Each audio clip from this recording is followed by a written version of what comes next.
নমস্কাৰ, মই এটা মিনি ব্লগলৈ সকলোকে স্বাগতম জনাইছোঁ। আজি লৈ আহিছোঁ মাছ পোৰা পিটিকাৰ জুতি।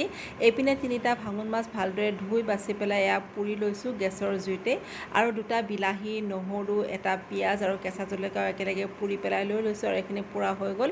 ক'লা বাকলিখিনি গুচাই ল'লোঁ, মাছৰ কাঠখিনি বাছি ল'লোঁ। তাৰপিছত দিলোঁ ইয়াত শুকান খৰিচা 1 চামুচ, দিলোঁ মিঠাতেল আৰু সোৱাদ অনুসৰি অকণমান নিমখ, আৰু এইখিনি খুব ভালকৈ খুব ধুনীয়াকৈ পিটিকি ল'ম।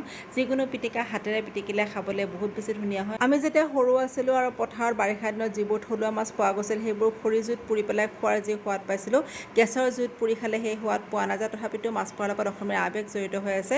এয়া কণ বিলাহীৰে সজাই দিলোঁ মাছ পোৰা। দুপৰীয়া সাজত আছিলে পটল ভাজি, মাছ পোৰা, চালাড, বৰদি, মধুপালেঙৰ টেঙা, মাছৰ জোল, দৈ আৰু আছিলে মাছৰ কণী ভাজি। শুনিবলৈ পাইছোঁ পোৰা বস্তু বেছিকৈ খালে হেনো দেহত কেঞ্চাৰ হোৱাৰ সম্ভাৱনা থাকে।